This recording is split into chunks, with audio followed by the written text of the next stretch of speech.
बिस्मिल्लाहिर्रहमानिर्रहीम। Welcome to MK academy. Last lectures में हमने रिलेटिवली कॉम्पैक्ट सेट्स और टोटली बाउंडेड सेट्स को डिस्कस किया था। प्रीवियस लेक्चर्स के लिंक आपको डिस्क्रिप्शन बॉक्स में मिल जाएंगे। In this video we are going to discuss a very important result, that is अगर कोई बी सबसेट हो मैट्रिक स्पेस एक्स का और अगर बी रिलेटिवली कॉम्पैक्ट सेट है तो B टोटली बाउंडेड सेट भी होगा। If B is relatively compact then B is totally bounded. इसका प्रूफ देखेंगे। सबसे पहले रिलेटिवली कॉम्पैक्ट सेट को रिवाइज कर लीजिए कि अगर कोई सेट रिलेटिवली कॉम्पैक्ट है तो इसका मतलब उसमें बनने वाली हर सीक्वेंस की कोई एक कन्वर्जेंट सब सीक्वेंस जरूर होगी जो कि एक्स मैट्रिक्स स्पेस एक्स में कन्वर्ज कर रही होगी। ओके इसी तरह टोटली बाउंडेड सेट की बात करें तो टोटली बाउंडेड सेट वो सेट होता है जिसमें हर पॉजिटिव रियल नंबर यानी कि हर एप्सिलॉन के लिए एक हमारे पास फाइनाइट एप्सिलॉन नेट मिलता है। ओके अगर हमारे पास हर एप्सिलॉन के अगेंस्ट हमें एक फाइनाइट एप्सिलॉन नेट मिल जाता है तो ऐसा जो हमारे पास सेट होता है वो टोटली बाउंडेड होता है। तो सबसे पहले हम एज्यूम करेंगे कि हमारे पास एक रिलेटिवली कॉम्पैक्ट सेट है बी।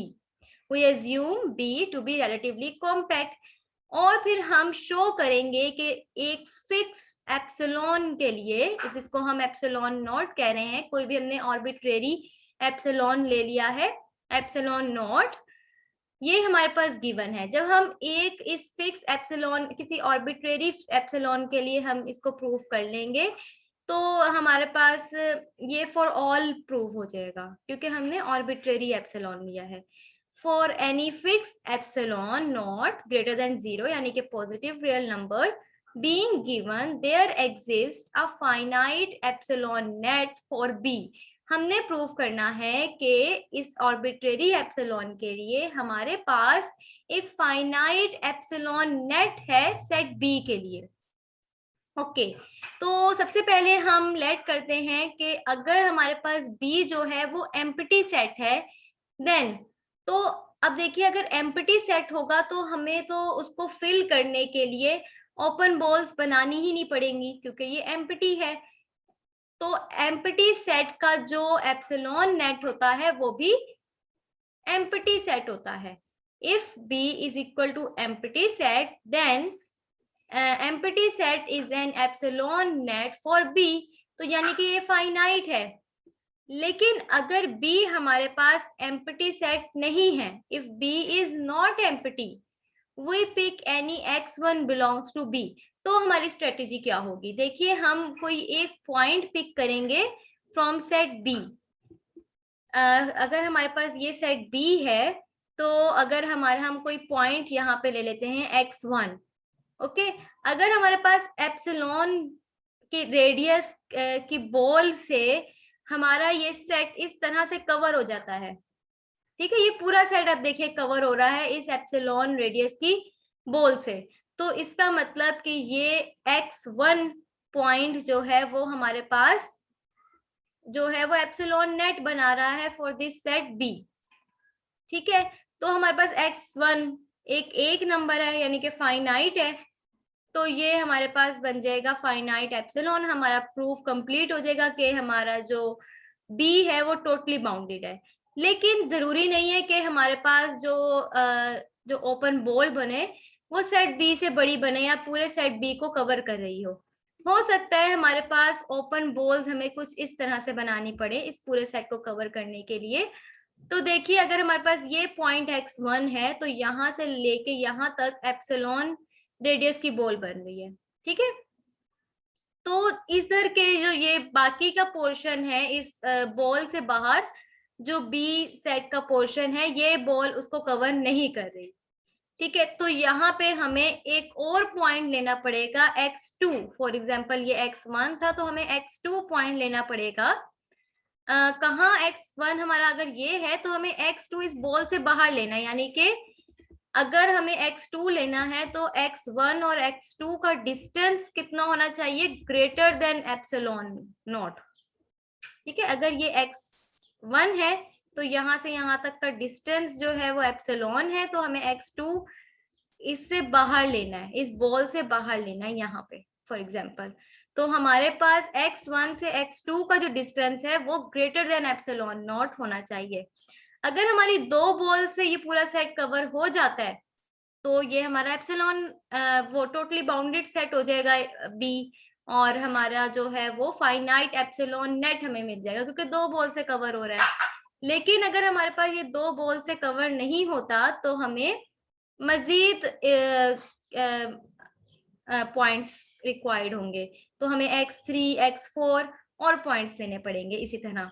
ठीक है, तो देखिए हम एक पॉइंट पिक करेंगे, x1 belongs to set B, और हमने B के बारे में क्या कहा है कि if dx1z less than epsilon naught for all z belongs to B, यानी कि अगर हमारे पास जो सेट x1 है और B के तमाम पॉइंट्स का उनसे डिस्टेंस लेस देन एप्सिलॉन रहता है, तो x1 इसका मतलब हमारा एप्सिलॉन नेट बना रहा है फॉर सेट B।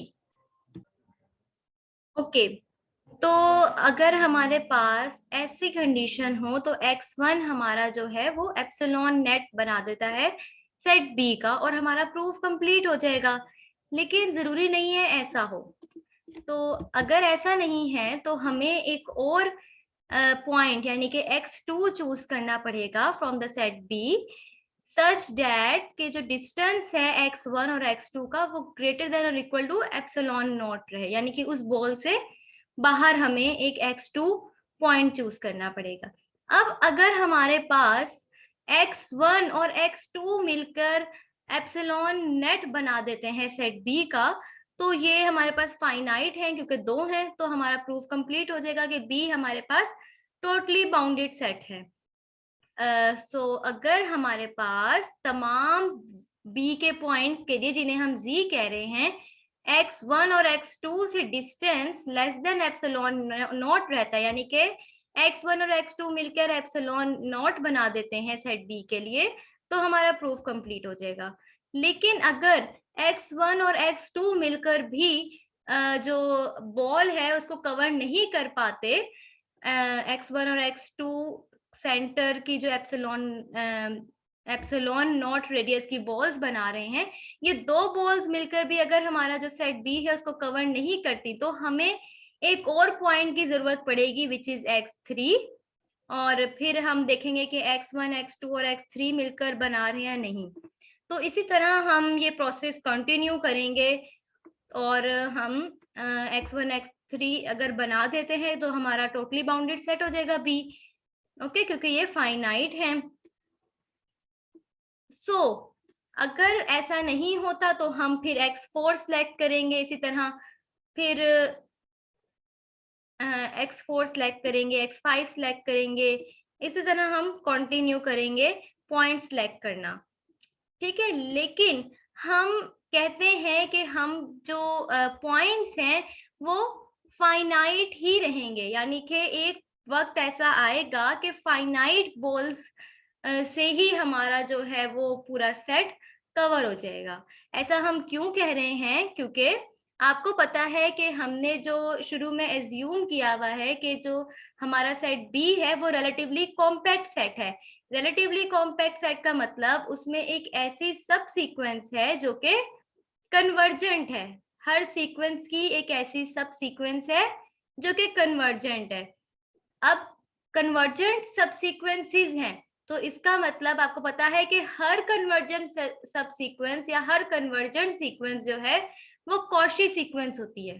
ठीक है, हर कन्वर्जेंट सीक्वेंस कॉशी सीक्वेंस होती है, और हर कॉशी सीक्वेंस की जो सब सीक्वेंस है वो भी कॉशी होती है। ठीक है, तो अगर हमारे पास ये जो कन्वर्जेंट सीक्वेंस है x1 x2 x3 so on, ये जो हम सीक्वेंस बना रहे हैं, अगर ये सीक्वेंस बन रही है ना इन पॉइंट से, तो इसमें भी कोई ना कोई जो है वो ऐसी सब सीक्वेंस हमें मिलनी चाहिए रिलेटिवली कॉम्पैक्ट के अजम्पशन को यूज करते हुए जो कि कन्वर्जेंट हो। तो यानी कि जो कि कॉशी हो। तो अगर हम ये x1, x2 आपको पता है x3, ये सारे ऐसे हैं कि जो इनका आपस का डिस्टेंस है वो ग्रेटर देन एप्सिलॉन नॉट है।